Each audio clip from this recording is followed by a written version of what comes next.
Hello, singing friends. Welcome back to my singing channel. It's Mickey here, your friendly neighborhood singing coach. Today I'm going to be doing a Patreon request from Mike. And if you want to join my Patreon, I'm going to put the information in the description box below. It's a great way to get me to react to things very quickly. Your request will go to the top of my list. All right, so he writes that this is another song from the band The Pierces, the duo of sisters out of Alabama. And the song is called The Devil is a Lonely Night and is about Catherine, fighting the urge to call up her ex on a lonely night, which is, of course, never a good idea. So I was just looking at the Wikipedia page for the Pierces because I wanted to find out a little bit more about them. And so I'll give you some of the highlights from that. Apparently they were homeschooled by their self-described hippie parents, and their father was a guitarist in various bands and their mother was a painter. So I can relate to that very much. I also have artist parents. My dad plays a lot of instruments, and both of my parents are visual artists. My dad is a printmaker and my mom's a painter, so definitely can relate to that background. And they cite some of their main early influences as the Beatles, Joni Mitchell, and Simon and Garfunkel. They also started dancing ballet at age 3. And they have, I think, 4 albums altogether as The Pierces, and they've also released some solo music as well. And Kat, the lead singer, has her own skincare beauty line called Omen. So it's Catherine Pierce, who goes by Kat in her solo career, on vocals and percussion, and her sister Allison Pierce on vocals and acoustic guitar. And they were originally on a major label for their debut album.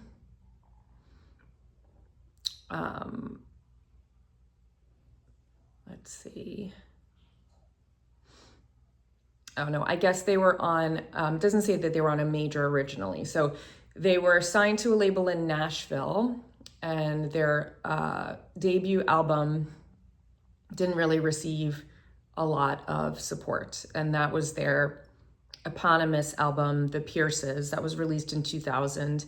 And then when they released their sophomore record in 2004, which is called Light of the Moon, they were on Universal. And then that's when they started really getting attention, and some of their songs appeared on various television shows. And then their third album, 13 Tales of Love and Revenge, was produced by Roger Greenawalt, and he also produced Ben Queller, who I really like and have seen live. And it says that this album has a darker, edgier style, and they, in an interview with Rolling Stone, said that they really felt like this was their last chance to make it, and so they kind of just like went for it and did whatever they wanted and were really playful, and this is the album that broke through. And a lot of their songs were featured on like Gossip Girl, which obviously was huge, and Dexter, and Charmed, and The Ghost Whisperer, and Pretty Little Liars, where it was the theme song. And one of their songs was also featured on the Australian Big Brother. So obviously a lot of really big exposure and success around their third album. And then eventually in 2011, they released their 4th album, You and I, and then they were touring with Coldplay, and they played the Glastonbury Festival. They did 2 UK tours. And then in 2015, they announced that they were gonna pursue solo projects. And Kat has released an album since then. And Allison has also released a few songs. And then it goes on to talk about their personal life. They're both married, they both have kids. And as I mentioned, Kat has a beauty line called Omen by Kat Pierce. So it's quite a cool story, I think, you know, because you guys, if you watch my channel, you know that I love family bands, and I guess a duo still counts as a family band. And I just love that, first of all, they're older than me, which is like unusual, you know, so they've been at this for a long time, and they really got their break kind of late, you know. They, I would say they kind of like really found success in 2011. So like 15 years ago. And so it just goes to show you, I mean, you can't really give up if it's your dream, you know? I mean, they released their first album in 2000, so it took them 11 years of really like hitting the pavement and pursuing what they wanted to do before they had mainstream success. And so that is like a testament to the fact that like most success is not overnight, right? You really have to hone your craft, and it's a combination of like networking and luck and talent and all these things. And they look amazing. They were like beautiful and young and fresh looking. And I've talked about this in my other video on them. They're like two sides of the same coin. They have very similar facial features, but one of them is brunette and one of them is blonde. And so it kind of gives a nice dichotomy of like the light and the darkness. So yeah, so let's jump in and let's check out this song. And Mike was really courteous to send me the lyrics, so let's read them through before we start. Okay, so again, this song is called The Devil is a Lonely Night, and it's about Kat fighting the urge to call up her ex on a lonely night, which we've all been there.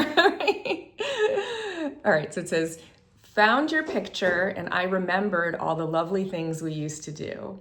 I could never get enough, I could never get enough. Darkness falls and my heart calls, it's crying out for you. I wonder, do I ever cross your mind? Could I get you on the line? Right? So already in this, I really like the lyrics because they feel very true to my own lived experience.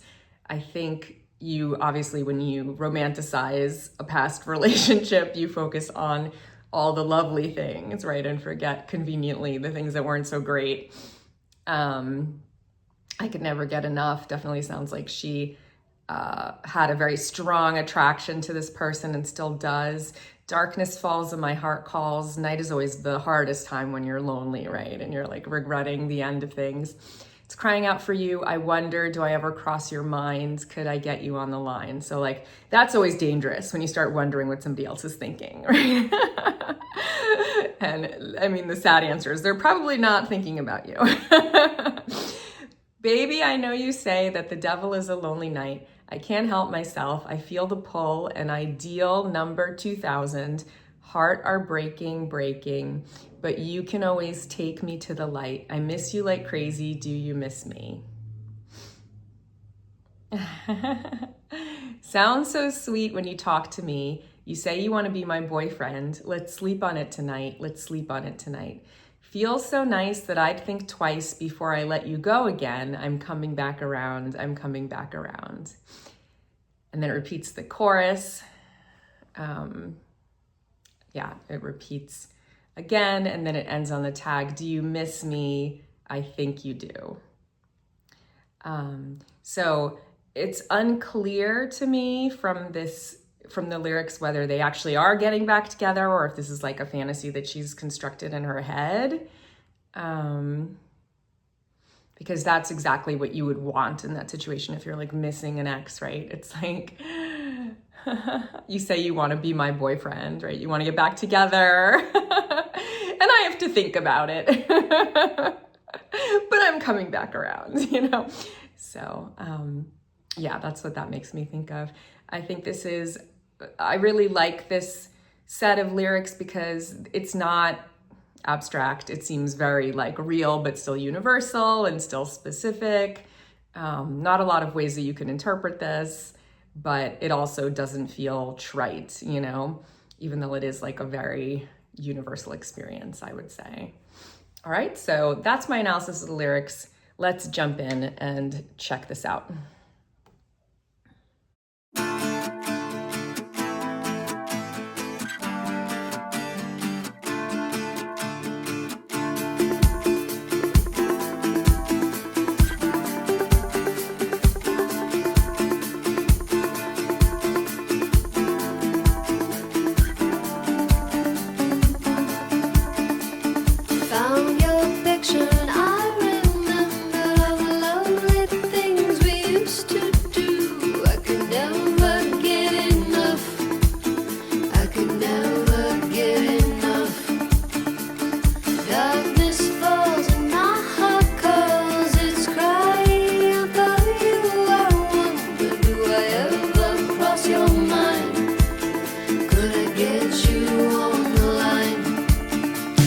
Okay, so just gonna stop it there for a moment. So obviously visually, I really like the visuals. It kind of reminds me of like Bond or something, you know, with like the silhouettes.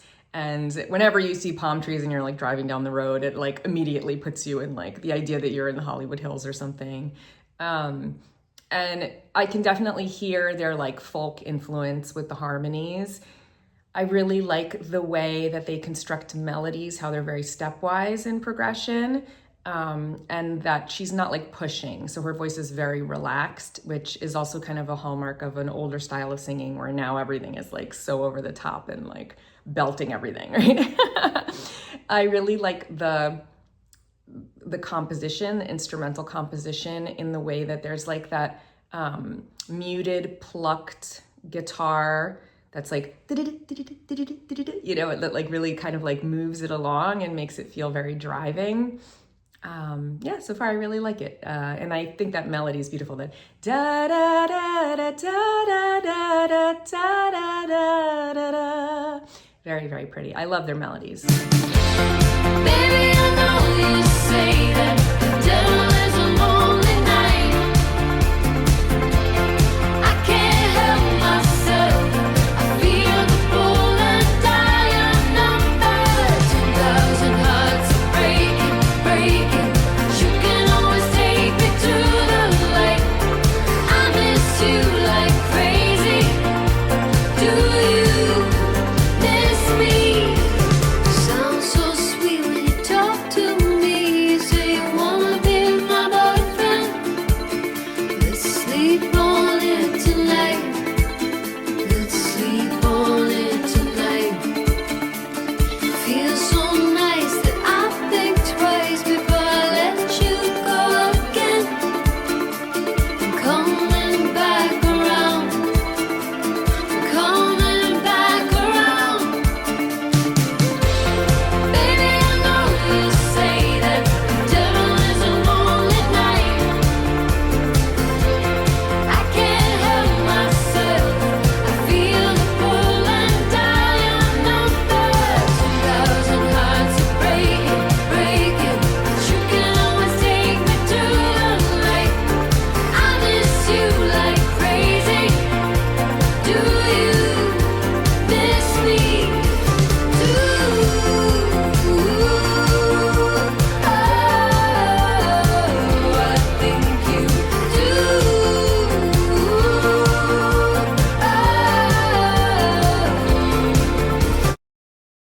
Sorry to pause it. I hate stopping it, but you know, I don't want to get flagged by YouTube. So I really like the melody construction in the chorus as well, in that it's like not very repetitive. It goes up, it has that really nice lift that we expect from a pop chorus, that da da da da da da, but it never goes back to that note until the fourth phrase, you know, which is unexpected, and it goes down for the third phrase, right?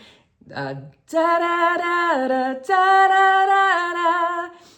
And then it goes back to that. And then you have the tag, the da da da da da da da da. I don't know if that's exactly what it is, but something like that. And it's very catchy, but it's not so repetitive. You know, like you could expect that once you get that really nice lift and you hit that high note, that she's just gonna like hammer that home and continue to belt that same note, you know, but it's more complex and more intellectual in the way that they constructed the melody, and I appreciate that. I also really like the way that she's playing with the scansion and the rhythm of the lyrics. I like the way she says, like, I think you do, you know, the way that she kind of like spaces that at the end. So a lot of cool stuff going on in the construction of the song and in her delivery. Very, very cool.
Very cool. So I really enjoyed that. I think they're the whole package, you know, they're obviously beautiful. I think their voices are very complimentary, which is based on nature and nurture when it comes to sisters. They blend really nicely. I think the song construction is very catchy, but also very smart. I love the lyrics. I love the melodies, and I can hear the folk influence in the restraint in the way that she's singing. And you can tell that she has a really good voice. She's got a great range. She's able to sing quietly with nuance and then belt when she wants to, but it's not like overly done or like overly showy. They've got a really great stage presence. So yeah, I think they've got it all going for them. And this is from 11 years ago. I wonder like what they're up to now. But they definitely have a large oeuvre that I can explore of songs that I haven't heard yet, and I'm very much enjoying them. So thank you for the recommendation, Mike. I hope that you enjoyed my reaction, and I'll see you guys here next time. Until then, take care. And of course, happy singing. And don't call your ex when you're wake up in the middle of the night. Bye.